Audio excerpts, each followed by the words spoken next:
불확실한 시장에 맞설 차별화된 투자 전략 12월 29일 머니쇼 플러스 시작합니다. 오늘 우리 증시 양지수 동반 상승 출발했고요. 지금 장 마감도 종가 더 올랐습니다. 오늘 코스피 2.2% 상승 4,200선을 탈환했습니다. 4,220포인트 장 마감했고요. 코스닥은 1.4% 상승 932포인트 장 마감했습니다. 4,200포인트 탈환은 제가 알기로 한 11월 이후에 다시 탈환해낸 이 기록이 좀 된 것 같습니다. 이번 주가 사실 좀 특별한 주잖아요. 예. 한 해가 이렇게 새로 디졸브되는 그렇습니다. 거기에 걸맞는 아주 좋은 시작 보여주고 있는 것 같습니다. 네, 지금 보시고 계신 머니쇼 플러스는 SBS BG앱과 유튜브에서 실시간 시청이 가능합니다. 더 많은 국내 주식 정보를 받아보실 분은 카카오톡 채널 머니랩을 추가하시길 바랍니다. 국내 증시 마감 상황 한태리 캐스터 준비하고 있습니다.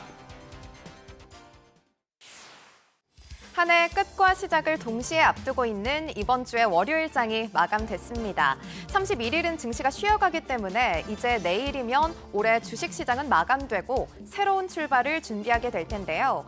올해를 하루 남긴 국내 증시, 오늘은 배당을 받을 수 있는 권리가 사라지는 배당락일이지만 반도체 대형주를 중심으로 연말 랠리의 기세를 이어가는 모습이었습니다. 먼저 코스피는 38거래일 만에 4,200선을 탈환했는데요. 오늘 2.2% 오른 4,220선에 마감했고요. 코스닥도 1.4% 오른 932선에 거래를 마쳤습니다. 이어서 코스피 수급 살펴보겠습니다. 코스피에서는 장 초반에는 외국인과 기관이 양 매도세를 보였지만 오전 10시 이후를 기점으로 외국인이 매수로 전환했습니다. 오늘 외국인이 3,300억 원가량을 매수했고요. 기관은 2,800억 원 넘는 매도세, 개인도 96억 원가량을 팔아냈습니다. 이어서 코스닥도 살펴보겠습니다. 코스닥에서는 외국인이 899억 원가량을 사들였고요. 기관은 1,689억 원가량의 매도 우위, 개인은 1,500억 원 넘게 사들였습니다. 이어서 코스피 시총 상위 종목 살펴보겠습니다. 오늘 반도체 투톱이 강세를 시현했습니다. 이 반도체 슈퍼사이클 기대감이 커지면서 계속해서 상승 랠리를 펼쳐가고 있는데요. 먼저 대장주인 이 삼성전자는 내년 영업이익이 최대 133조 원에 이를 거란 전망과 함께 또 엔비디아가 AI 추론용 칩 스타트업인 그록을 인수하면서 그록과 협력 이력이 있는 삼성전자의 파운드리와 LSI 사업부가 재평가되고 있죠. 이렇게 굵직한 호재들이 요즘 많이 나오면서 오늘 주가는 장중 12만 전자를 넘어서기도 했습니다. 오늘 2%대 오르면서 11만 9,500원에 마감했고요. SK 하이닉스는 오늘 투자 경고 종목에서 해제되면서 수급이 강하게 들어왔습니다. 오늘 6% 넘는 강세로 64만 닉스에 안착했습니다. 이어서 6위부터 10위도 살펴보겠습니다. 오늘 시총 상위 종목 일제히 좋은 흐름 보이는 가운데 현대차가 오늘도 2%대 강세 시현했습니다. 이제 다음 주로 다가온 CES를 앞두고 시장에서 가장 기대하고 있는 것 중 하나가 바로 현대차의 아틀라스 로봇 시연일 텐데요. 이렇게 로봇 모멘텀을 계속 받아가고 있는 현대차는 오늘 2.62% 오르면서 29만 3,500원에 마감했고요. 그리고 조방원 일제히 상승하는 가운데 한화 에어로스페이스가 오늘 투자 경고 종목에서 해제됐고 또 한국항공우주연구원과 달 착륙선 추진 시스템 구성품 개발과 조립 시험 계약을 체결했다는 소식에 호재가 겹치면서 대규모 매수세가 들어왔습니다. 오늘 9% 넘는 강세로 94만 9천 원에 거래를 마쳤습니다. 이어서 코스닥 시총 상위 종목도 보겠습니다.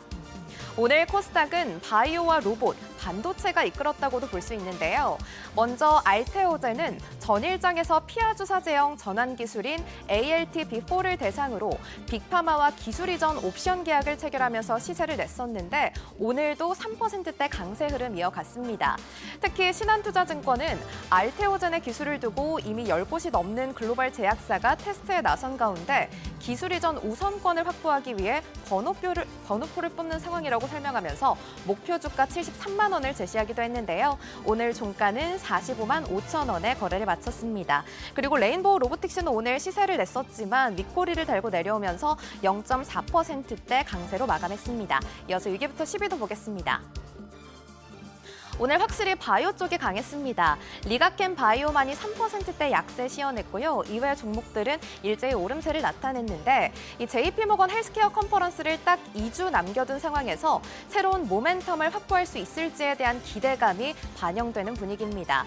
먼저 코오롱 티슈진이 4%대 강세 시현했고요. HLB도 2거래일 연속 하락세를 끊고 6%대 강세, 그리고 펩트론 역시 컨퍼런스에서 일라이릴리와의 비만약 주사제 개발 현황에 대해 확인하고 또 새로운 비만약이 공개될 수 있을지에 대한 기대감이 더해지고 있습니다. 오늘 10% 넘게 급등하면서 25만 3천 원에 거래를 마쳤습니다. 이어서 오늘장 특징 섹터 확인해 보겠습니다. 다음 주에 열리는 CES를 앞두고 로봇주들이 또 시세를 강하게 분출했습니다. 이번 CES를 관통하는 키워드는 실체 있는 AI, 즉 피지컬 AI로 로봇 산업이 더욱 주목을 받게 될 계기로 평가되고 있는데요. 특히 원익홀딩스는 반도체와 로봇 섹터의 수혜를 동시에 받아가면서 올해 가장 많이 오른 국내 주식 종목으로 선정되기도 했습니다. 산업용 로봇을 제조하는 워닝 로보틱스를 자회사로 두고 있고 또 반도체 업황 회복 기대감까지 동시에 얻어가고 있는데요. 오늘 19%대 강세로 47,750원에 마감했고요. 이외의 종목들도 모두 일제히 강세로 마감했습니다. 또 오늘 전선 관련 종목들도 상승세를 기록했습니다. 국제 구리 가격이 역대 최고 수준으로 치솟으면서 원자재 시장의 수급 불균형이 심화된 결과로 풀이되는데요. 특히 AI 데이터 센터 확충으로 인한 전력 수요 급증에 대응하기 위해 세계 각국이 전력망 구축과 관련한 설비 증설에 나서면서 구리 수요는 향후에도 지속적으로 늘어날 거란 전망이 지배적입니다. 오늘 가온전선과 LS가 9%대 강세 시현했고요. 이외 종목들도 일제히 오름세로 마감했습니다. 이어서 환율도 체크해 보겠습니다. 오늘 달러 원 환율은 10원 50전 내린 1,429원 80전에 마감했습니다. 평균 거래량의 70% 수준까지 떨어지는 연말에 정부가 원화 가치 하락의 고착화를 방어하기 위해 강한 구두 개입에 들어갔고 또 국민연금도 전략적 환해지를 재개하면서 환율이 크게 출렁이고 있는데요. 문제는 이제 새해가 되면 거래량이 다시 평년 수준을 회복할 텐데 아직 달러 추가 매수 심리가 꺾이지 않아서 다시 고비가 찾아올 수도 있다는 분석도 나오고 있습니다. 앞으로의 추이도 계속해서 지켜봐야겠습니다.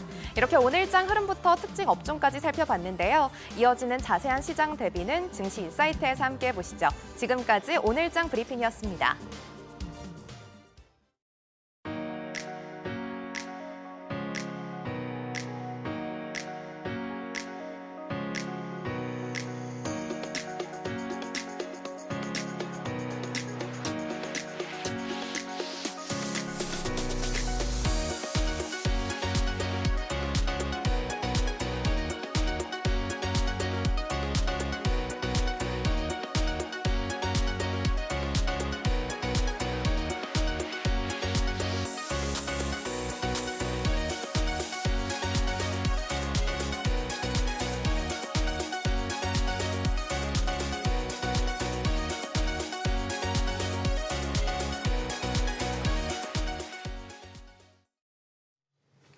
이제 올해 거래일도 얼마 남지 않았습니다. 국내 증시는 산타랠리가 계속되지 않을까 싶은데 뉴욕 증시는 오히려 좀 잠잠했죠. 네, 크리스마스 전까지 달려왔기 때문이라고 봐야 할지 다시 강세장을 위한 시동을 걸게 될지 국내 증시는 오늘의 흐름을 이어가게 될지 이야기 나눠보도록 하겠습니다. KM파트너스 김성훈 대표, 메리츠증권 황숙 연구원 함께하겠습니다. 두 분 어서 오세요. 안녕하세요. 안녕하십니까.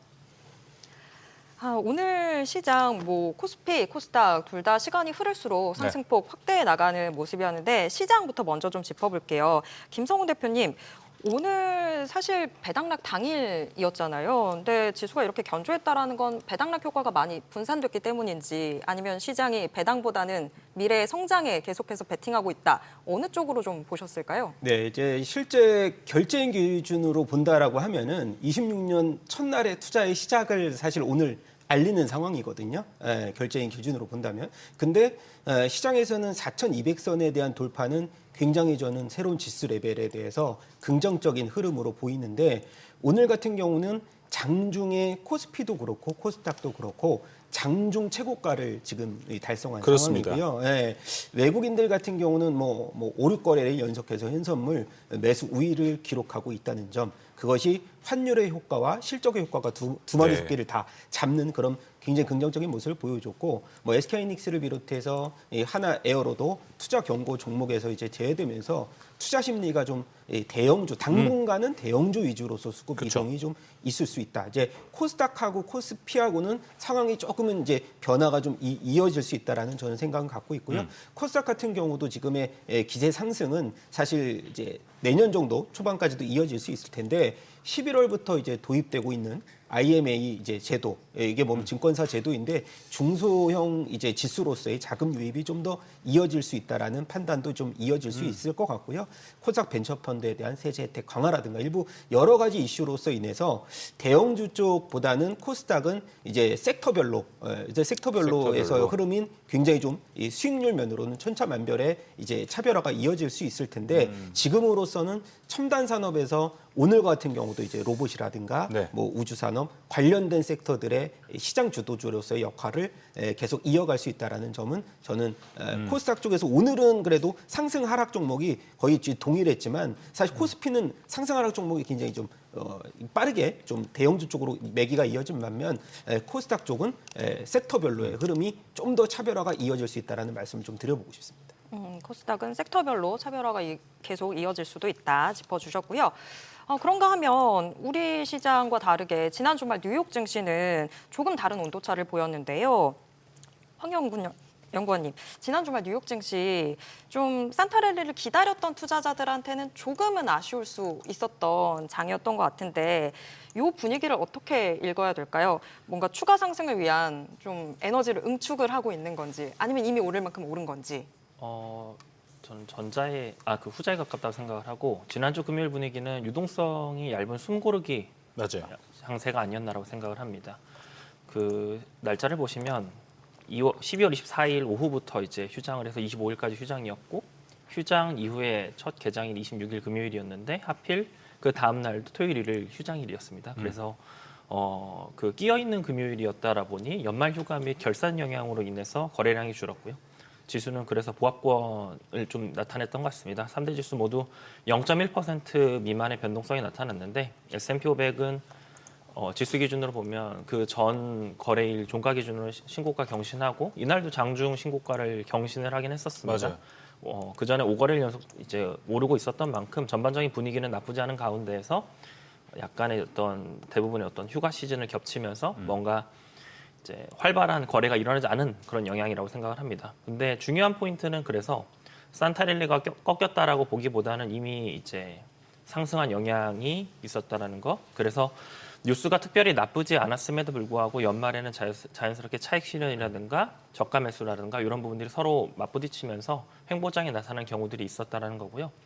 이런 지수 변동성이 밋밋했음에도 불구하고 그 나름의 색깔은 좀 있었던 금요일 장의 모습이었다라고 생각합니다. 어떤 색깔이요?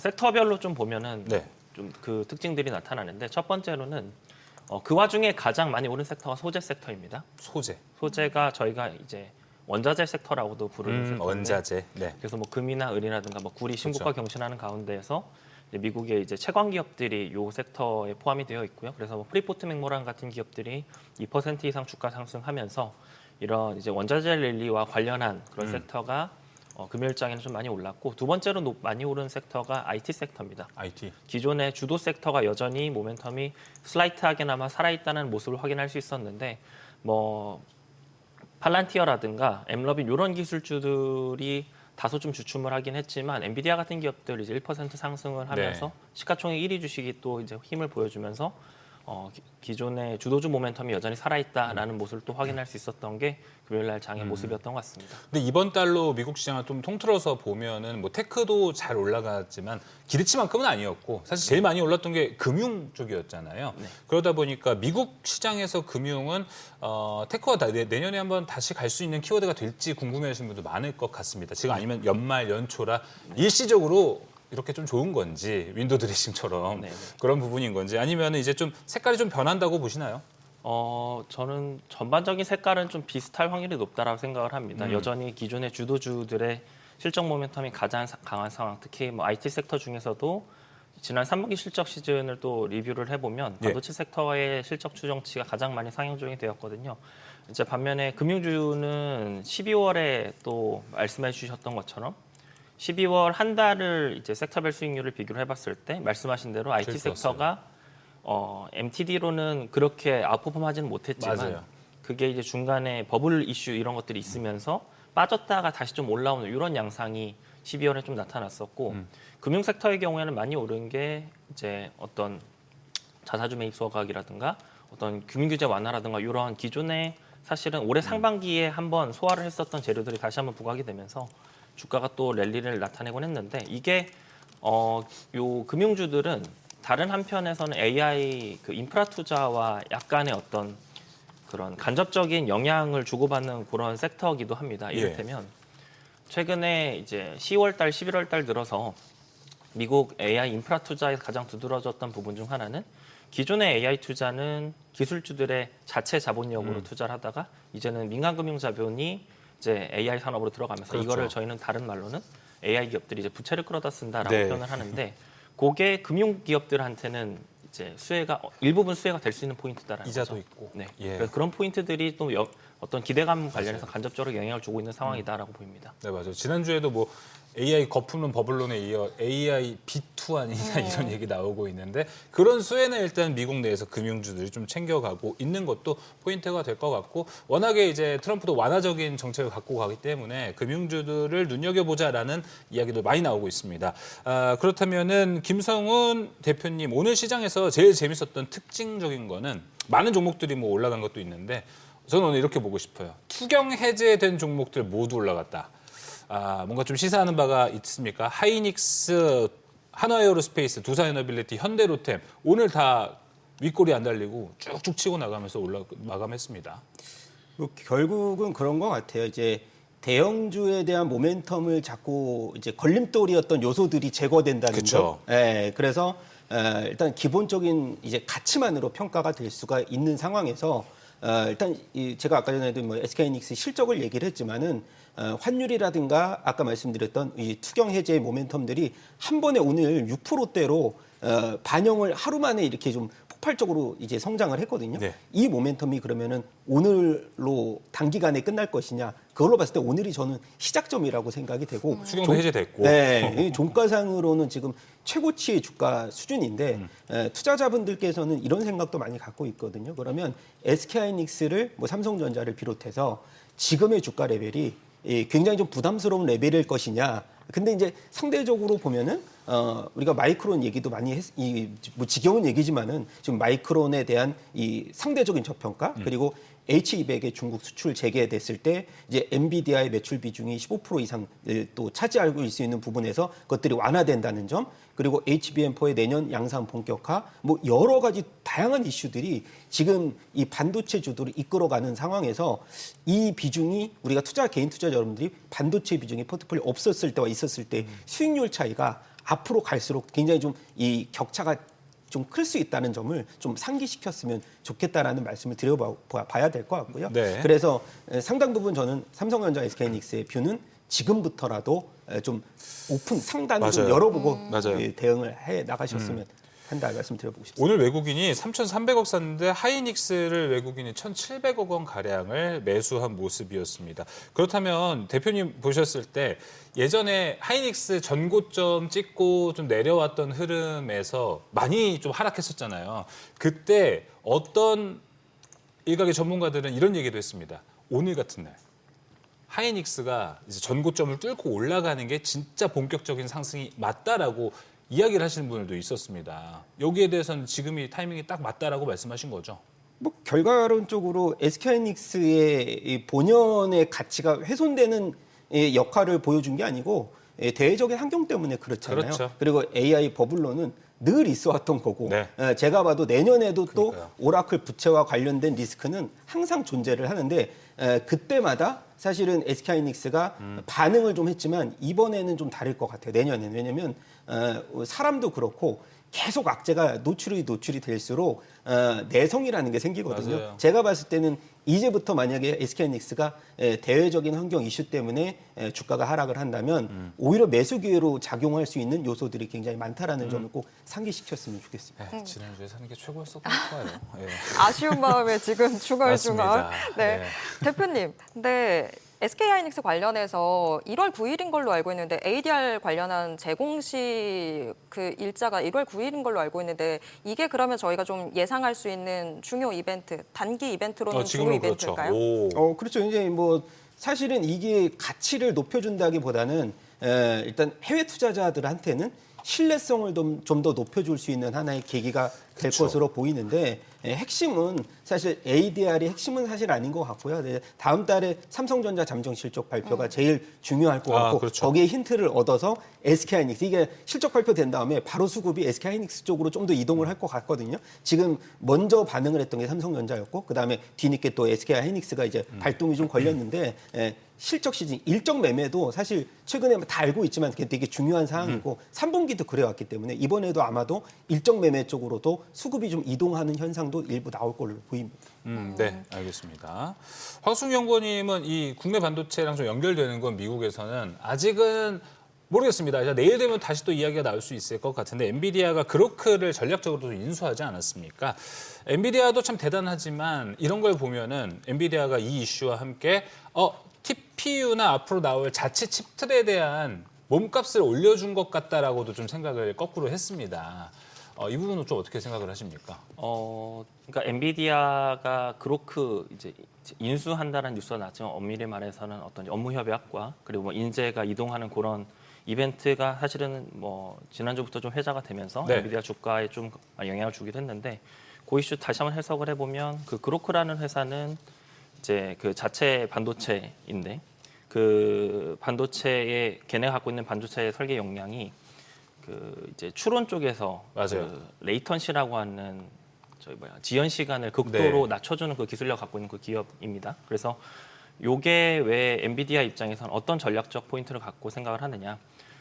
엔비디아의 GPU와 그리고 거기에 비견돼서 나왔던 TPU 혹은 이제 ASIC과 같은 애들의 그 차이점은 TPU의 ASIC은 추론의 시대에 훨씬 더 최적화되어 있고 GPU는 범용적이지만 뭐 상대적으로 TPU가 좀 더 효율적이다라는 이런 맥락에서 이제 많이 비견이 되었었는데, 그러니까 엔비디아가 이번에 그로크를 인수한 것은 그런 추론의 시대에서 자기들도 낮은 레이턴시를 가진 반도체 개발 역량을 확보하기 위한 움직임으로 생각을 합니다. 그래서 그런 부분에 있어서 엔비디아가 그 다음에 이제 기존에는 AI 하드웨어, AI 인프라가 AI 학습을 중심으로 이제 시장 그 인프라 산업이 재편이 되어 왔었다라고 하면 앞으로 커질 추론 시장. 그러니까 추론이라고 하면 쉽게 설명을 드리면 이제 AI를 이용하는 데 있어서 이제 이 GPU나 AI 반도체들이 얼마나 효율적으로 이용될 수 있느냐인데 그 부분에서 엔비디아도 이제 그 기술을 이제 그로크를 통해서 이제 준비한다는 그런 맥락이고요.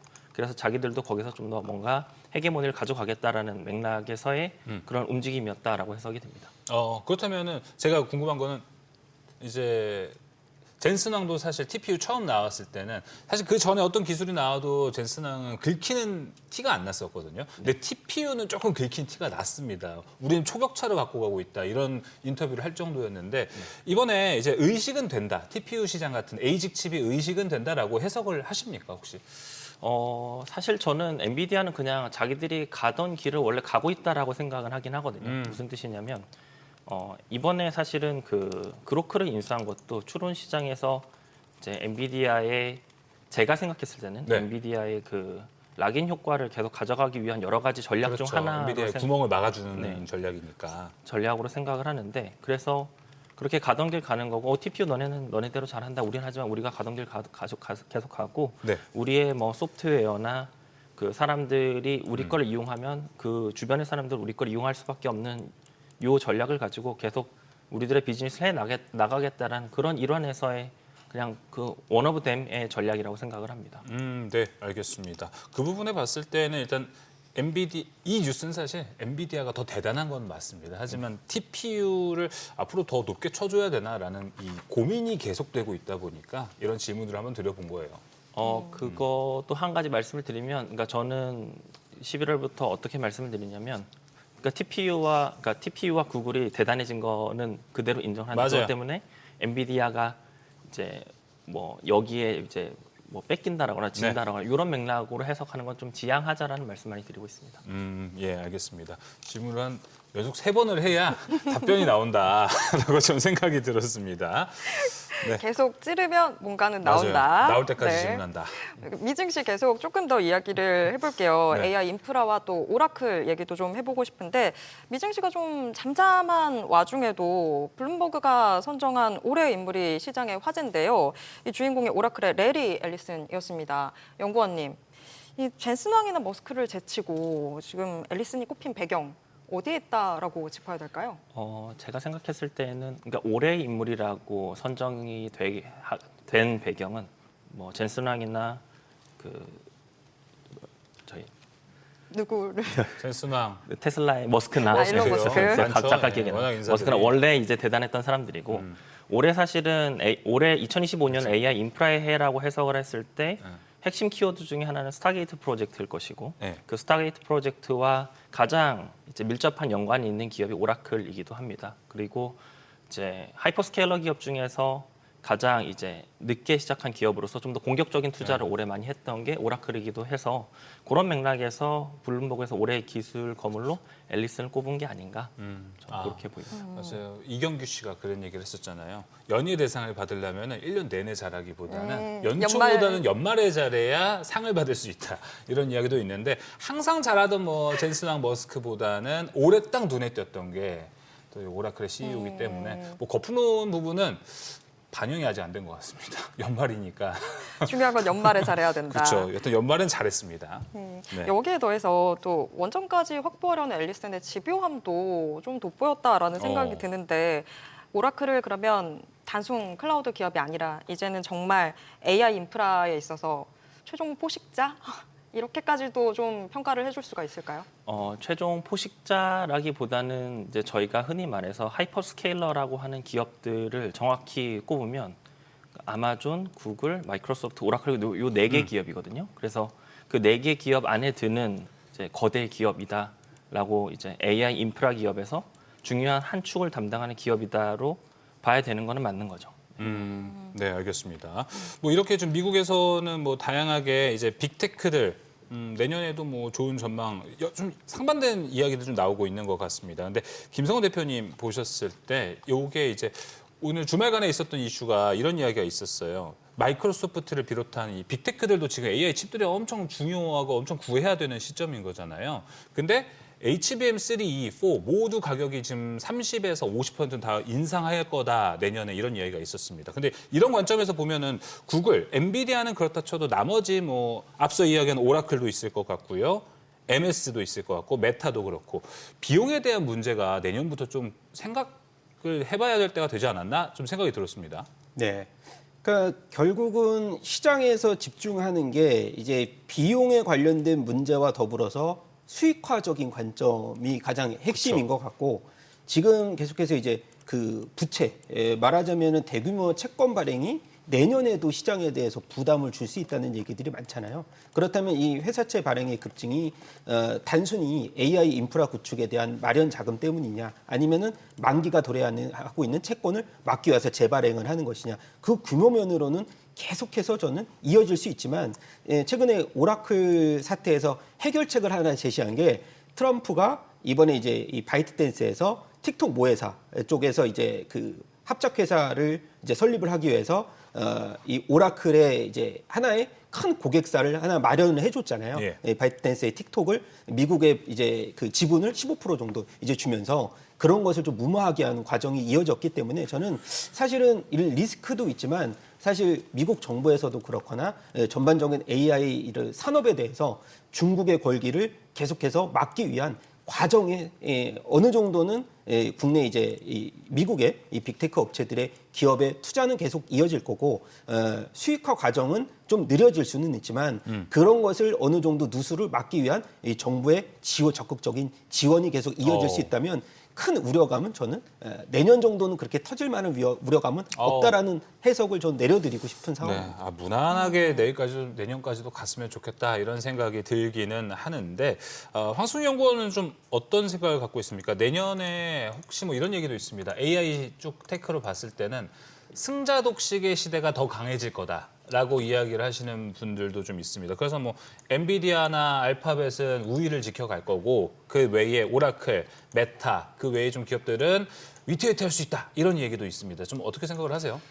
저는 인더롱론에서는 승자 독식이 될 확률이 높다라고 생각을 합니다. 근데 그게 그 승자와 패자가 갈리는 국면이 당장 내년이 될지 아닐지는 확언할 수는 없는 것 같습니다. 내년은 좀 이를 수도 네. 있어요. 그래서 이제 승자 독식이라고 하면 이제 기존의 헤게모니를 가진 기업들이 계속 자기네들의 높은 현금 흐름을 가지고 거기에 파생된 산업을 또 막대한 현금을 투입을 해서 그렇죠. 선점을 하고 그 선점이 이제 또 그 다음 산업에서 또 선점할 수 있게 해주는 그런 영향력들을 계속 발휘하게 한다라 보는데 이게 비단 뭐 AI 산업의 시작부터 좀 그랬던 것 같아요. 지금의 빅테크 기업들이 AI 산업을 선도하고 있느냐를 또 생각을 해보면 그네들이 이제 그 전부터 있었던 막대한 현금 흐름을 가지고 새로운 신산업에서 얘네가 먼저 치고 나갈 수 있었기 때문에라고 저는 생각을 하거든요. 뭐 엔비디아 같은 기업들은 이미 좀 준비하고 있다 그렇죠. 손 치더라도 뭐 알파벳 같은 기업들은 사실은 이제 상대적으로 후발주자임에도 불구하고 빠르게 좀 치고 갔다라고 생각을 해서 이제 그런 이제 승자 독식을 저희가 염두에 두고 당장 그게 내년은 아니지만 언젠가는 그런 구도가 확정될 가능성을 여전히 시장에 놓고 봐야 된다고 생각을 합니다. 오늘 조합이 너무 좋은데요. 대표님 긍정 요정과 지금 연구원님 조심스럽게 하나씩 다 짚어주시는 네. 오늘 조합이 너무 좋은 것 같은데요. 예, 조심스러운 게 좋은 거. 아니, 뭔가 조금씩 짚어주는. 그렇죠. 그러니까 이제 세밀하게 다 네. 이제 하나하나 좀 봐준다 그런 느낌이었습니다. 아주 너무 네. 좋은 조합인 네. 것 같습니다. 여기에 더해서 오늘 국내 증시에서 강한 전선 전력 설비주들도 좀 짚어보도록 하겠습니다. 전선. 구리가 지금 내년 최악의 공급 부족 사태도 전망된다고 하면서 오늘 구리도 상당히 강한 모습인데 자, 대표님, 구리 왜 이렇게 강한 걸까요? AI 데이터 센터발 이런 구조적인 요인들이 더해지는 걸까요? 어찌 보면은 이제 구리만 강한 건 아니잖아요. 금, 은 다 다 이제 같이 사상 오르고. 다 같이 원자재 가격이 사상 최고치. 상대적으로 보면은 통화 가치가 좀 하락을 했다는 점, 그리고 실물을 경제 활동하고 더욱 밀접하게 연동이 되는 게 금속 중에서 구리이기 때문에 오늘 반등은 사실 SK하이닉스의 역할이 좀 더 크지 않았나라고 보여주고 있고. 구리 가격 상승이요? 그렇죠, 그렇죠. 아니 구리 가격 상승보다는 오늘 전선주들의 상승이 전선, 네. 어차피 AI 데이터 센터에서 가장 필요한 게 전력 부족이기 때문에 SK하이닉스를 필두로 해서 그 동안에 좀 잠잠했던 관련된 이제 전력주들이 상승을 했는데 앞으로 그러면은 구리 가격에 대한 상승 여력은 어떻게 될까를 굉장히 많이 이제 질문을 해주실 맞아요. 건데 데이터 센터 하나당 뭐 5만 톤에서 6만 톤 이상의 구리가 들어갔는데 지금으로서는 이제 뭐 인도네시아 광산이라든가 그런 이 광산에 더 생산량은 계속 될 거지만은 이것이 수요를 따라갈 수 있을지. 그것보다는 저는 공급 부족은 계속 나올 거라는 거죠. 그리고 금 같은 경우도 지금 뭐 한돈에 지금 가격이 93만 원을 맞아요. 돌파를 했다고 하는데 뭐 해적 케이블이라든가 이 고부가 가치 상품들에 대한 이 수요는 계속되었지언정 사실 지금의 이 생산 캐파로는 이 전력주들이 앞서서 나올 수 있는 수요를 맞출 수 있는지는 사실 계속해서 지금 한 4년간, 5년간은 계속 쇼티지는 나올 거기 때문에 네. 이 전선 관련주들은 아마 고점에서 한 약 20% 정도의 조정을 받을 때마다 사실 전고점 실적 발표 때마다 다시 한번 전고점을 돌파하는 상황이 계속 이어졌기 때문에 저는 LS를 중심으로 LS 같은 경우는 이제 에코에너지. 자회사 그렇죠. 예. LS 에코에너지도 그렇고 LS LNM이 이제 이 금하고 이제 구리 이를 재련하는 이제 매출 비중이 거의 한 80에서 90% 되기 때문에 네. 그런 부분을 종합했으면 저는 뭐 탑픽으로서는 뭐 LS 정도는 한번 저희가 접근해봐도 될 만한 타이밍이 아닌가라고 보고 있습니다. 오, 알겠습니다. 그러면은 이게 아까 지금 변압기도 나오고 있고 지금 전선도 같이 나오고 있는 건데 구리 가격이 오른다라는 거는 전선에 더 호재입니까? 변압기에 더 호재입니까? 이 마진율에 따라서 궁금합니다, 이게. 이제 전선이 더 높나요, 마진은? 그렇죠. 근데 이제 전반적인 마진은 변압기가 한 20%, 영업이익 20%, 이제 전선은 한 8% 정도 되거든요. 그러니까 구리 가격이 올라서 챙길 수 있는 마진이 높아지는 건 어디예요? 챙길 수 있는 거 이제 당연히 전선이죠. 전선이군요. 전선이긴 한데 전체 제품의 마진은 변압기가 더 높은 상황이고, 그렇죠. 근데 상대적으로 보면 앞서서 이제 질문을 해주셨을 때는 전선에 대한 그냥 이 내재 가치적으로 봤을 때는 전선도 반등을 나올 수 있다는 점은 긍정적인 요소라고 보실 수가 있을 것 같고, 근데 오늘과 같은 경우에 이제 뭐 계양전기가 뭐 상한가를 이제 보여주고 이런 부분에 있어서는 개별적인 모멘텀이 굉장히 강한 요소로 이제 부각이 되는데, 계양전기는 자동차 부품 모터 쪽 매출이 이제 강력한 흐름이 나오기 때문에 상승을 한 거고, 제가 이제 앞서서도 말씀드렸듯이 전기보다는 전반적인 이제 센티멘트라든가 아니면은 마진율로 봤을 때는 사실 변압기 쪽 4대장을 매매하시는 것이 개인 투자자분들에게는 이 변동성이 사실 전기 쪽은 굉장히 크거든요. 그래서 변압기 4대장 쪽으로 가셔도 만족할 만한 수익률은 당연히 얻을 수 있다고 봅니다. 계양전기가 이쪽 밸류를 받아요? 전 로봇주인 줄 알았는데요. 그러니까 이제 전기 쪽이지만은 예. 앞서서 이제 로봇주의 모멘텀, 그러니까 말하자면은 이 모터 쪽 매출이 좀 많잖아요. 그래서 모터에 이번에도 굴이 들어가니까. 모터에 굴이 들어가니까 그래서 그 부분에서 아마도 최근 들어 상한가를 기록한 것이 아까 말씀드렸던 로봇 쪽의 모멘텀은 강력하지만 본연은 이제 전기 쪽 매출은 일부 있었기 때문에 아마도 제가 말씀을 드린 거라고 보시면 될 것 같아요. 요새는 다 뭔가 더해지는 요소들이 많다 보니까 그래서 좀 어려운 것 같아요. 대표님, 근데 하나만 더 여쭤볼게요. 구리 가격 상승했을 때 전선주들 뭐 같이 올라가는 게 이게 가격 전가가 가능해서라고들 이야기를 하잖아요. 근데 이것도 뭔가 임계치를 넘으면 역효과라든지 오히려 더 이제 떨어질 수 있는 그런 요소들이 있지 않을까요? 그냥 계속해서 호재이기만 한 건가요? 저도 그 생각은 했거든요. 그러니까 이게 가격 저항이라는 게 있잖아요. 근데 만약에 이번에 트럼프 행정부에서도 구리 이제 파생 상품에 대해서 1차로 관세를 부과했고 27년도 들어가서도 구리나 이제 관세 범위를 또 확대를 하고 있는데 전선주들은 그러면 우리가 관세 부과했을 때 그럼 가격 만약에 관세 20% 부과하면 그 이상으로 가격을 아예 제품 가격 올릴 때 사는 이제 이 고객사가 매수를 이제 수요를 해주는지를 봐야 되는데 아직까지는 가격 저항은 없다는 이 상황에서 본다라고 했을 때는 당장에 걱정할 내용은 사실은 아니다. 왜냐하면 지금 이 가격 저항보다는 공급 부족에 대한 이 뭐랄까 이 충족 수요가 좀 더 크기 때문에 그래서 그런 요소보다는 지금은 이 본연의 가치 쪽으로 보시는 게 맞을 것 같다라는 말씀 드려보고 싶습니다. 앞서 이제 뭐 변압기 전선주 이렇게 이야기를 좀 해주셨습니다. 근데 아까 뭐 LS도 거론을 좀 해주셨잖아요. 지주사적으로요. 변압기 빅3가 오늘도 사실 주가는 다 좋았습니다. 근데 최근에 LS 일렉이 사실 가장 차트상 흐름은 좋아 보이기는 하거든요. 대표님은 뭐가 제일 괜찮아 보이세요? 빅3 중에? 일단 미국발 호재는 LS 일렉트릭이 제일 강할 거고 최근 들어서 보면은 미국 매출 이제 성장폭을 봤을 때 LS 일렉트릭이 이제 작년 대비해서 약 200% 미국에 대한 매출 비중이 좀 높아졌기 때문이기도 하고요. 그리고 LS 일렉트릭 같은 경우는 이제 그 테슬라 우리가 앨런 머스크의 XAI의 이 최대 고객사이기도 하거든요. 이제 그래서 그 부분으로 봤을 때는 테슬라의 주가 상승과 캐펙스가 늘어날수록 LS 일렉트릭이 이 캐펙스가 확대가 좀 더 이어질 수 있다라는 긍정적인 모멘텀은 당연히 LS 그룹 쪽으로 많은 비중을 확대해야 되고 또 효성중공 같은 경우도 사실 이제 북미 쪽에서의 이런 AI 데이터 센터 캐펙스 투자에서 가장 큰 수혜를 받을 수 있는 쪽이기 때문에 저는 뭐 두 가지 종목 보면 LS아까지 지주사 쪽은 내년 들어서 더 본격적으로 이어질 상법 개정 이제 그런 이슈도 포함이 되기 때문에 뭐 LS 일렉트릭, 효성중공업 당연히 효성중공업 말씀 안 드려도 투자자 여러분들이 탑픽으로 아실 거고요. 이렇게 세 종목 정도 보셔도 될 것 같습니다. 알겠습니다. 자, 구리 이야기해 보니까 최근에 또 뭐 다 올랐으면 은도 정말 많이 올랐습니다. 연구원님 보셨을 때 은이 이게 에브리띵 랠리라고 해서 금 따라가고 은 따라가고 구리도 있지만 은은 더 AI 때문에 좀 특별하다라는 이야기도 같이 있더라고요.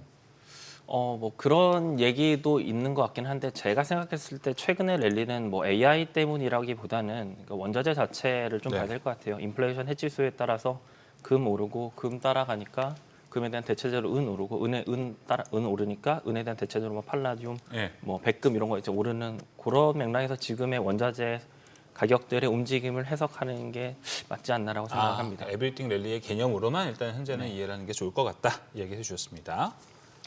자, 이번에는 방산과 우크라이나 재건 좀 같이 보겠습니다. 오늘 특이했던 게 방산, 우크라이나 재건주가 같이 올랐다라는 부분일 것 같은데 사실 방산이라고는 해도 우주항공 테마가 특히 강했던 부분인데요. 대표님, 지금 보면 뭐 나사 신임국장도 그렇고 오늘 국내에서 한화 에어로스페이스도 그렇고 좀 뭔가 우주항공 분야의 키워드가 정부 주도에서 민간으로 옮겨가고 있다라는 생각이 드는데 어떻게 보세요? 네, 뭐 사실 하나 에어로스페이스가 그동안에 호재가 좀 많음에도 불구하고 90만 원대 이하까지도 막 거래가 되면서 이것이 투자 경고 종목으로 지정돼서 그런 거냐 아니면은 미국발 스페이스 X의 밸류 체인에 속하지 않았고 또한 국내 같은 경우는 기술적인 격차가 굉장히 많았기 때문에 뭐 우리나라 이제 인공위성 관련된 뭐 대장주를 비롯해서 종목들의 변동성이 좀 생각보다는 약했거든요. 근데 저는 오늘의 방산주의 반등은 투자 경고 종목 해제도 있지만 아마 내년도로 들어갈수록 각국 세계 각국의 방위비 증가해서 그쵸. 이제 대형 수주 모멘텀들이 하나둘씩 나올 거고 오늘 특이한 점은 사실 이제 우크라이나 재건 관련주하고 방산하고 같이 올랐다라는 점이 되게 특이한데 올해 이런 흐름이 많았어요. 예, 사실. 네. 근데 이제 저런 걸로 보여요. 사실은 지금 돈바스 지역을 러시아가 워낙 이제 영토를 많이 탈환을 했고 그쵸.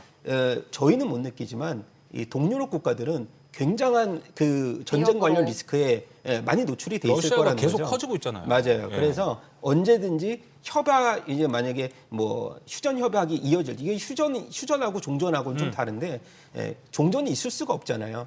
제가 봤을 땐 그렇고 그래서 아마도 우리 생각보다는 좀 빨리 이제 뭐 아랍에미레이트를 비롯해서 지금 중동이라든가 유럽에서는 우리나라를 납기를 정말 잘 맞추고 있는 예. 국내 기업에게 방산 수주가 생각보다는 좀 빠르게 그쵸. 이어질 수 있다라는 그런 모멘텀으로 오늘 반등이 나오지 않느냐고 보고 있습니다. 그래서 오늘 하나 에어로스페이스도 이제 천무 3차 수주를 성공했죠. 4.8조 원 규모가 된다라고 하는데 계속 규모가 커지고 있습니다. 그러다 보니까 국내 방산을 어떤 밸류로 줘야 되는지 계산을 더 높게 해줘야 되는 시점이 오지 않았나 좀 생각이 들었습니다. 앞서 이야기를 좀 해주셨어요. 내년 방산 그래서 우리가 어떤 키워드를 잡고 봐야 되나라는 건 항상 고민입니다. 앞서 말씀 잘해주셨는데 죄악주라고 하잖아요. 방산주, 방산, 전쟁이 일어나면 주가가 올라가서 죄악이고요. 카지노도 그렇습니다. 놀러 가면 이제 도박이라든지 하지만 도박을 하면 할수록 주가가 올라가는 게 카지노.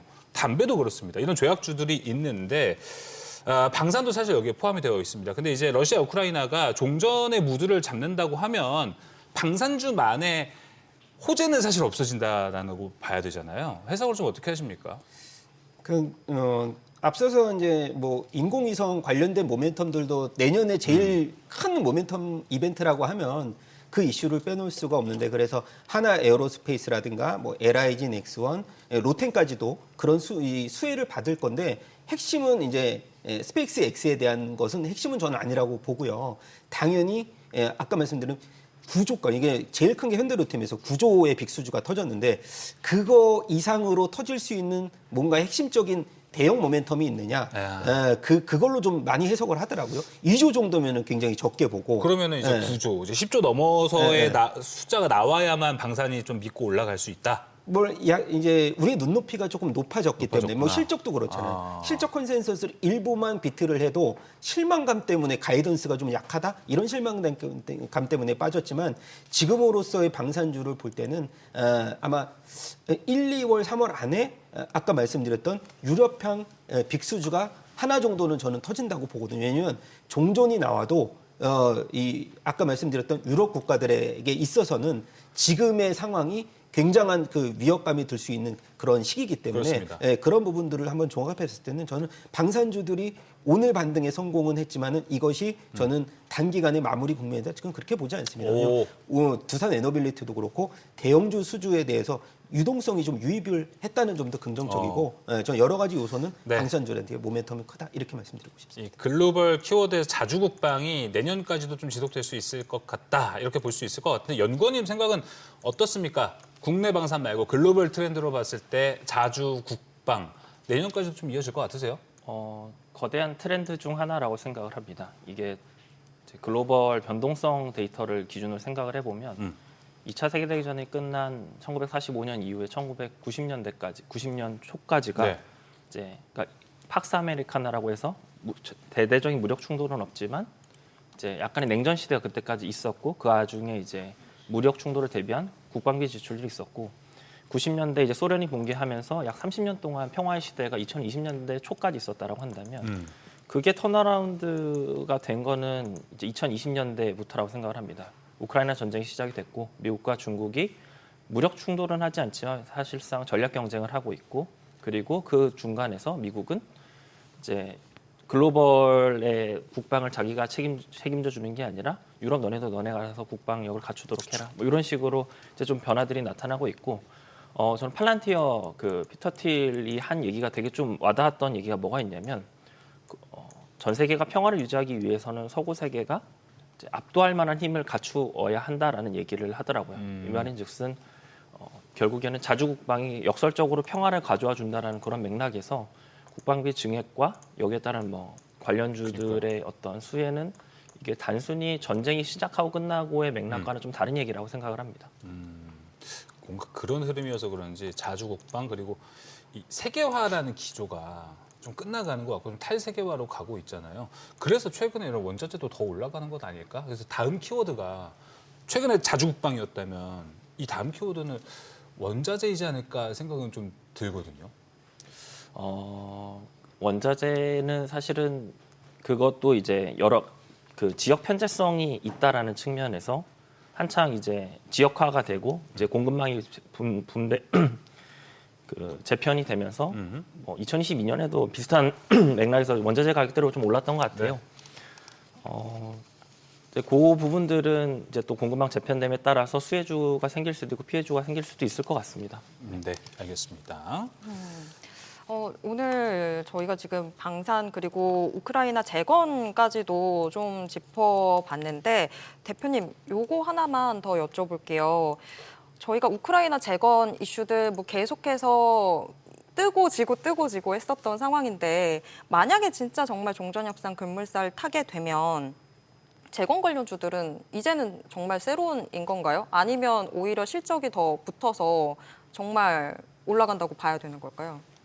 붙을 수 있는 종목들에 대해서 선별적으로 오를 건데 지금에 와서 뭐 미리 저희가 베팅할 상황은 아닌 걸로 보여요. 이게 사실 95% 종전 합의가 지금 이행이 됐다라고 언급을 했지만 그것이 지금 얘기가 계속해서 들어왔다 나갔다를 반복하고 있었기 때문에 어느 투자자라도 재건 이슈가 터질 때 지금 재건주들을 매수하는 그런 여력은 저는 충분하지 않다고 보고 다른 섹터들의 이 매력도가 훨씬 높은 상황이기 때문에 저는 선별적으로 봐야 되고 그나마 본다라고 하면 현대 건설기계 정도는 그래도 대형주 정도는 오늘 한 12% 정도 올랐는데 이런 종목들은 선별적으로 접근해야 된다 이렇게 말씀을 드려야 됩니다. 현대건설기계는 또 인프라코어 인수를 하니까 그렇죠. 인프라코어가 지금 AI 모멘텀에 묻어 있잖아요. 맞습니다. 같이 또 챙겨갈 수 있는 장점이 또 그렇죠. 있을 것 같습니다. HD 현대건설기계 이야기 나눠봤습니다. 오늘 국내 시장에 있었던 뭐 이슈들, 반도체, 우크라 재건, 방산 이런 이야기까지도 함께 나눠봤고 글로벌 시장 트렌드까지도 함께 이야기를 나눠봤습니다.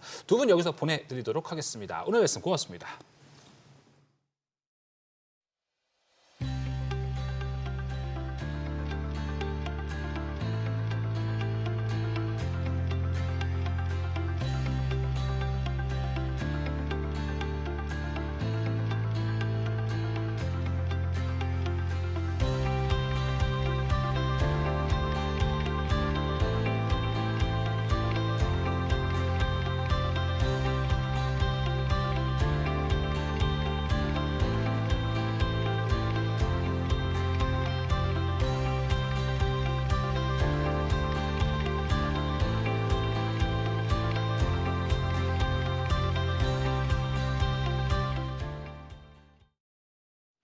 산타도 선물을 나르다 휴식이 필요했나 봅니다. 지난 금요일 뉴욕 증시는 뚜렷한 재료가 부족한 가운데 숨고르기에 들어갔는데요.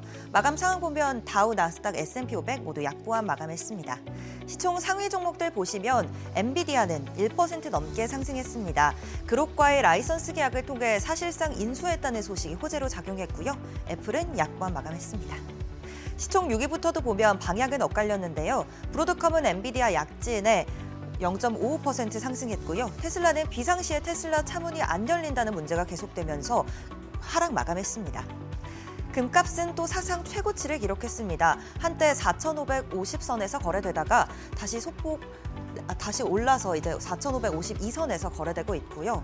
국제유가는 러시아와 우크라이나 평화협정 체결 가능성이 대두되면서 큰 폭으로 하락했습니다. 2%대 하락 마감했습니다. 종목 리포트도 살펴보겠습니다. 대규모 개인정보 유출이라는 악재가 불거졌지만 쿠팡 주가는 오히려 6% 넘게 급등했습니다. 장중 한때 10%까지 큰 폭으로 치솟기도 했는데요. 쿠팡이 자체 조사 결과를 발표한 게 주가 상승에 영향을 미쳤다는 분석이 나옵니다. 이번 조사 결과는 쿠팡의 자체 조사라 이 셀프 면죄부가 아니냐는 논란도 일었었죠. 이 자체 조사 내용 더 살펴보겠습니다. 쿠팡은 이번 사고가 전직 직원의 단독 범행이라고 밝혔고요. 또 이 정보 탈취에 사용된 하드디스크 전량을 회수했다고도 밝혔습니다.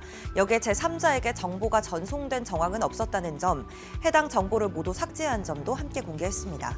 발표 이후 투자자들 사이에서는 사태가 최악은 넘겼다는 인식이 확산되며 매수세가 유입됐습니다. 다만 정부의 입장은 달랐는데요.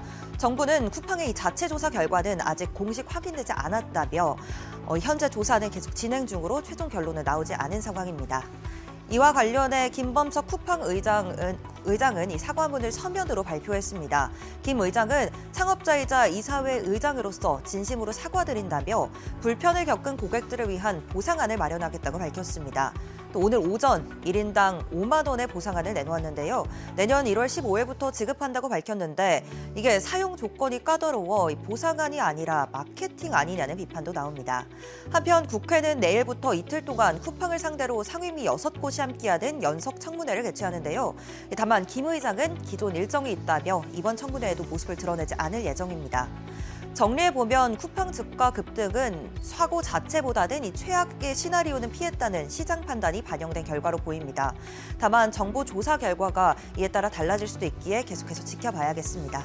마지막으로 오늘 이제 주요 일정들 살펴보겠습니다. 오늘 밤에는 미국의 11월 잠정 주택 판매와 댈러스 여는 제조업 지수가 나오고요. 내일은 ADP 고용 보고서와 시카고 여는 PMI가 나옵니다. 그리고 우리 시간 수요일 새벽 4시죠. FOMC 의사록 공개가 예정되어 있습니다. 12월 금리 인하 결정까지 이 연준 내부의 분열과 논의를 확인할 수 있겠습니다. 수요일 밤에는 신규 실업수당 청구 건수가 나오고요. 원유 재고도 나옵니다. 그리고 목요일은 2026년의 시작이죠. 뉴욕 증시는 쉬어갑니다. 새해 첫 거래일인 금요일에는 S&P 글로벌에서 발표하는 제조업 PMI가 나옵니다. 연말까지는 지표 하나하나에 대한 이 시장의 반응이 다소 커질 수 있는 만큼 변동성에 유의하셔야겠습니다. 지금까지 뉴욕 증시 전략이었습니다.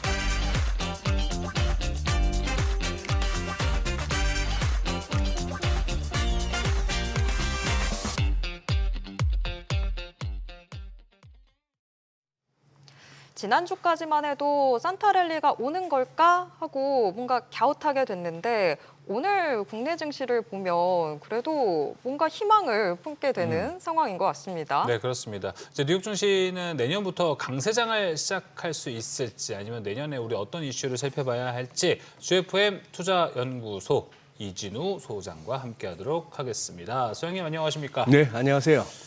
자, 딱 궁금한 게 많아지는 일주일이 됐는데 또 이렇게 만나서 예. 한 주에 대한 전략을 딱 이제 잡아갈 수 있을 것 같아요. 네. 네. 그리고 또 오늘 국내 증시는 굉장한 상승세를 보여줬는데 이 상승세를 어떻게 해석해야 할지 이것도 좀 궁금하거든요. 소장님은 어떻게 보셨어요? 네. 아까 자료 만들 때 4,203포인트였는데 4,220.56? 더 이게 올랐어요. 오늘 장중 고점이네요. 요새는 종가가 더 올라갑니다. 꽉 찬 양봉이네. 꽉 찼어요. 예.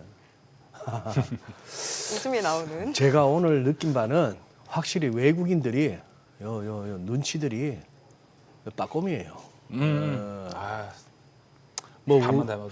우리는 무슨 뭐 지난주 금요일 날 같은 경우에 무슨 뭐 대주주 또 대주주에 해당하는 분들도 그쵸. 양도세 부담 네. 때문에 일부 또 정리도 하고 뭐 금융투자업계는 오늘 현물 선물 다 팔았는데 이렇게 선물을 갖다가 외국인들이 조금 줄긴 했습니다만 5천 개 넘게 코스피에 샀으면은 기관이 3,400개를 순매도한 와중에 이 와중에 또 현물도 팔았다는 얘기는 예. 뭔지는 모르겠는데 어쨌거나 외국인이 그냥 잡아 당긴 그쵸. 지수죠. 예. 상승 하락 종목이 거의 뭐 반반 정도 되나요? 아, 근데 뭐 지수 오른 거 대비해서는 상승 종목 수가 그렇게 많았다고 좀 볼 수는 없을 것 같습니다. 오늘 코스피에서는 318개 종목, 상한가 포함하면 이제 323개 종목이 상승을 했고 예. 코스닥이 비슷비슷했습니다. 반반 코스닥이 정도. 예, 비슷비슷하고. 비슷비슷했습니다. 예. 상승 종목 수가 더 많기는 했어요. 근데 뭐 1.4% 올랐을 때는 사실 우리가 기대하는 상승 종목 수가 한 코스닥 1,000개 정도는 되잖아요. 원래. 그럴 때가 있었는데 상승 종목 수가 그렇게 많지는 못했다라고 저는 생각이 좀 들었습니다. 네. 그러니 어쨌거나 저 23일 날 그때 국민연금 소리가 슬슬 나오고 그다음 24일 날 크리스마스 이브 때 예, 확실하게 이제 개입이 한번 단행되고 네, 이러면서 외국인들은 눈치를 챈 것 같다 하는 느낌이죠. 그래서 지금 이거 보시면은 이게 아까 한 뭐 자료 한참 만들 때 분위기였는데, 야 이게 지금 4월 달에 그때 상호관세 어쩌고 저쩌고 하면서 한번 밀렸다가 이렇게 21선 올라선 이후로는 참 이 뭐랄까 이게 야, 이게 코스피입니까? 예 와, 대단하죠. 새삼 놀랍네요. 예, 대단하죠. 예. 이때 좀 한 3,200 근방에서 좀 오래 머물렀습니다만 61선 탄탄하게 지켜지면서 수급상 어떻게 주식 살 사람 많다 하는 거 확인되고 이렇게 왔는데 이번에도 이 박스권에서 결국 이제 뭐 이 분위기면 내일 사상 최고치 경신하고 가는 거 아니겠습니까? 그렇죠. 그죠? 그런 식인데 거기다가 기술적 지표들도 MACD 오실레이트 같은 경우는 일간에서 결국 마이너스에서 음으로까지 저 연초 랠리 빌드업을 하는 것 같은데 결국 이제 우리 정부와 외환 당국의 이번에 환율 개입과 더불어서 결국 이거는 환율 떨어뜨리고 시장 네. 사람들이 그냥 얘기했을 때 장 좋다 안 좋다는 개별 종목 투자하시는 분들, 뭐 지수 ETF 하시는 분들이야 지수를 보지만 안 그런 분들은 지수가 의미가 없다고 하지만 그래도 우리가 흔히 하는 말이 장 좋았나 나쁘나 할 때 예. 지수 올랐냐 내렸냐 이걸로 그렇죠. 하니까. 예. 또 뭐 내일 연말을 갖다 또 사상 최고치로 마감하고 환율도 이 분위기로 봐서 1,430원 아래까지도 밀어 추가적으로 내려갈 내고 가능성도 있죠. 그렇게 하면은 이제 뭔가 좀 네. 아, 저 몰랐는데 정부 입장에서는 한 건 한 거죠. 내일 만약에 예. 코스피가 한 2% 정도 상승을 하면은 예. 역사상 연간 수익률 갱신이라고 하네요. 이게 1위가 87년에 삼저 호황. 3조 호황 그때가 때 77.5% 상승이었는데 87 년에. 예, 맞아요. 지금 올해가 75.89% 상승이래요. 2% 넘게 상승하면 신기록도 이제 내일 2025년이 경신을 하게 됩니다. 거의 40여 년 가능하겠네요. 만에. 네, 그렇습니다. 와. 가능하겠네요. 네. 예, 그것까지도 좋습니다. 예. 그러면은 이제 뭐 조금 그 안에 있는 이유들도 살펴보면 좋을 것 같습니다. 사실 저는 환율 이야기가 네. 아 이게 지금 제대로 탄탄하게 올려지는 거라고는 100% 확신이 들지는 않아서 환율 이야기하면 좀 걱정이 되는 게 있습니다. 지난주에 이제 외환당국이 시장 개입을 좀 했는데 여기에 대해서는 평가를 좀 어떻게 하셨고 요거에 대한 연속성은 좀 어떻게 보고 계십니까? 네. 결국 이제 그래요. 환율이 일단 이 말씀을 드릴게요. 우리 지금 이번에 이제 외환시장 개입 있고 나서 환율이 이제 1,485원 근방에서부터 네. 이제 한 50원 남짓 떨어졌잖아요. 한 55원, 56원 뭐 이렇게 떨어졌는데 지금 환율 관련한 컨텐츠가 이번 주말 넘기면서 뭐 경제방송이나 유튜브에서 굉장히 많았지 않습니까? 예. 그리고 그렇게 유튜브 영상에 길든 짧든 댓글들이 그렇게 수백 개씩 달리는 건 또 모처럼이었어요. 거기서 느끼는 거 댓글이 전반적으로 말이죠. 자, 환율이 올라서 위기 상황이다. 뭐 이런 얘기들이 많았는데 예. 그러고 나서 당국이 개입을 해서 환율을 떨어뜨렸더니만 댓글에 제가 보기에는 거의 3분의 2 정도는 굉장히 뭐랄까 화가 나 있더라고요. 요새 다들 화가 많습니다. 화가 국민들이 많죠. 화가 많아요. 예. 근데 뭐 그런다고 되겠느냐, 저가면서 귀에 줘서 좋다, 해바뀌면 또 다시 1,500이다 뭐 이런 식인데 거기에서 제가 느낄 수 있는 거는 야, 이거는 뭐 기업들뿐만 아니라 개인들에 이르기까지 이 달러 매수 포지션이 굉장히 많았구나. 그것이 본인의 진짜 달러 현금이 됐건 달러 예금이 됐건 아니면은 또 무슨 미국 주식을 하시는 분들 입장에서는 사실상 주가가 이렇게 뭐 지금 연말에 횡보를 하는 와중에 환율이 이렇게 또 맞아요. 떨어졌으니 계좌를 보면은 환율 떨어진 만큼 조금 손실이 나올 수도 있고 맞아요. 사람들이 민감하게 내한테 손해가 나면 입에서 이제 욕 나오는 거죠. 그렇죠. 국가 위기 우는 이거는 뭐 그냥 다 하는 얘기고 정치인이나 국민이나 똑같습니다. 말은 그럴듯해도 전부 내한테 조금만 몇 푼이라도 떨어지면 다 좋은 근데 거예요. 그렇게 말씀해 주신다는 거는 그 포인트 아닐까요? 달러가 지금 뭐 수요와 공급에 움직이기보다는 센티.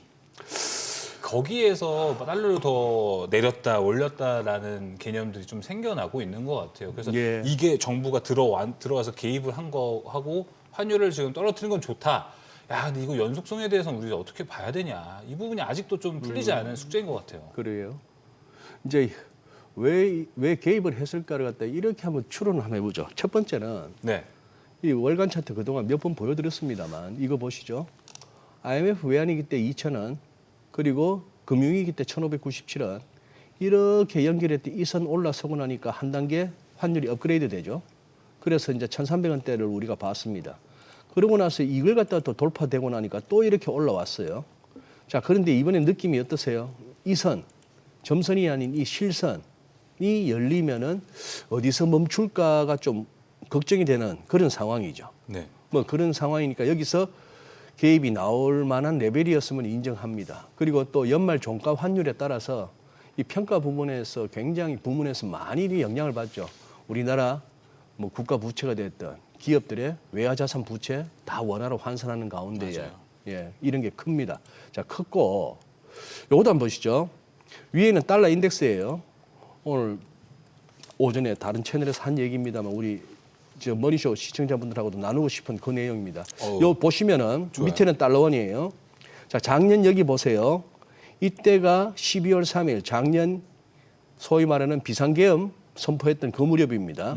자, 그런데 이때 달러원 환율하고 달러 인덱스는 같이 가고 있죠. 즉 달러 인덱스가 110까지 가던 상황에서 환율이 1,480원대 간 거는 어떻게 보면 자연스러운 현상이었습니다. 자, 그다음에 이제 해가 바뀌면서 트럼프 대통령 당선은 확정되었고 그러고 나서 달러는 급격하게 약세를 보이는데 2025년 접어들어서 우리는 좀 내려오나 싶더니 다시 한번 4월 달에 작년 12월에 봤던 그 레벨을 한 번 더 가서 쌍봉 찍고 또 내려옵니다. 맞습니다. 자, 그럼 이 구간은 자, 이렇게 해서 결국 달러 인덱스가 100 아래까지도 내려왔습니다만 95, 96 밑으로는 안 가고 이렇게 어느 정도 횡보하죠.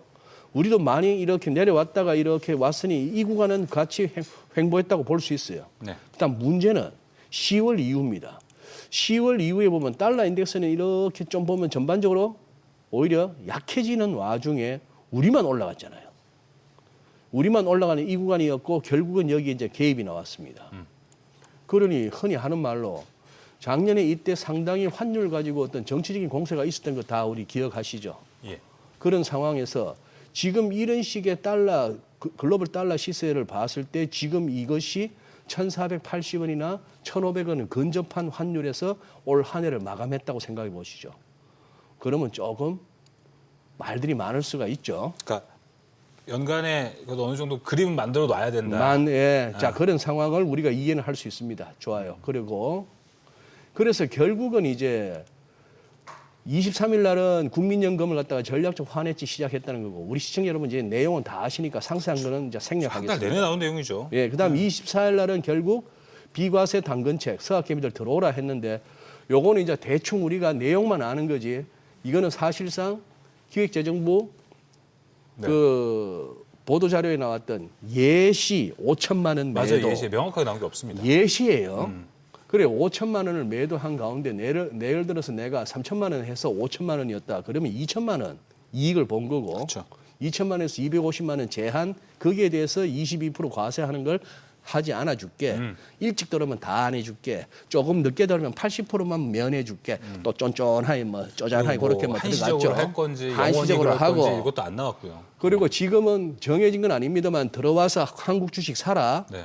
그리고 뭐 종목 교체는 가능해도 1년 이상은 그래도 여기서 돈 빼지 마라. 한국 이런 식으로 해서 그걸 또 알아야라고 했는데 자 이제 차근차근 구체적인 내용들이 정해지고 이게 또 국회에서 법을 또 통과해야겠죠. 그렇죠. 네, 자 그런 상황이 있습니다. 문제는 이제 정책 효과가 어느 정도 달할 것인가 하는 점이죠. 그러면 사람들이 과연 진짜 이제 들어올 것인가 하는 부분이고, 네. 그리고 여기서는 이제 당국도 그리고 이 우리 정부의 이러한 방침에 호응해서 결국 미국 주식 좀 정리하고 한국으로 들어와서 1년 동안을 한국 증시에 묶어두는 분들은 1년 동안 진짜 뭐다? 운빨에 맡기는 겁니다. 네. 내년에 미국 증시가 여차저차 조정을 받게 되고 우리는 하이닉스 반도체 뭐 삼성전자 힘을 입어 장은 막 날아가고 달러도 약세를 이루고 해서 환율이 떨어지면은 이번은 진짜 신의 한 수였죠. 당국의 개입과 이런 조치는 뭐 형평성 논란 뭐 어쩌고 저쩌고가 있지만 끝나고 나니 와 좋았네. 역시 뭐 정부가 그래서 정부에 맞서지 마라 하는구나. 이런 말이 나오는데 거꾸로 미국장이 그냥 계속 날아가든지 우리가 그만큼 못 가든지 달러가 강으로 갈 것 같으면은 또 이제 시장에 맞서지 마라 하는 두 개의 명제가 부딪히는 거예요. 네. 정부에 맞서지 마라, 시장에 맞서지 마라. 어떨 때는 정부에 맞서다가 다칠 수도 있고 네.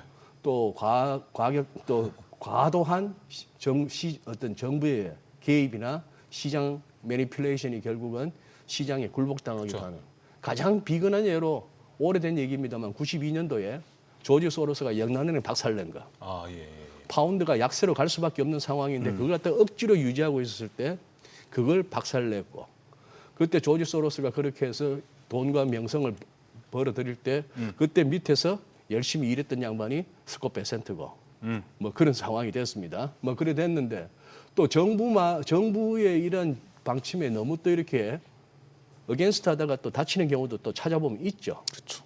그런 상황입니다. 그런 상황이고 네. 또 하나 그냥 거기다가 명제를 하나 더 추가하시죠. 명제. 시장에 맞서지 마라와 정부에 맞서지 마라가 부딪히는 와중에 저는 저 같은 차티스트 입장에서는 차트에도 맞서지 말죠. 차태도 맞서지 말자. 예, 요구간 물론 이것도 1,480원에서 그 다음에 1,485원에서 당국의 개입이 계속 이어졌습니다. 그러나 이렇게 버겁게 해서 지난번 크게 무너졌던 이 레벨 근처에서 여기서 이걸 갖다가 1,500원, 1,600원 가는 환율을 기대해서 마구 덤벼놨는 것도 어떻게 보면은 무리였죠. 뭐 그런 상황이 돼서 그래서 뭐 말씀드리자면은 단기적으로는 정부에 덤비면 안 됩니다. 그러나 장기적으로는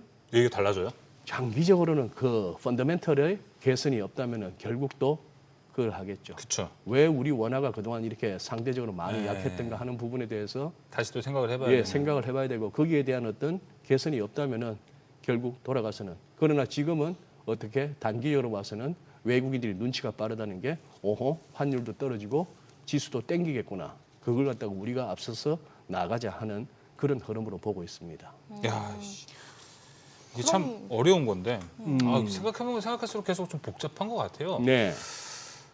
장기적으로 봤을 때는 펀더멘털이 받쳐줘야 되는 건데 일단은 단기적으로는 지금 개입은 아주 잘한 선택이고 환율이 잡혀가는 흐름도 긍정적으로는 보고 있습니다.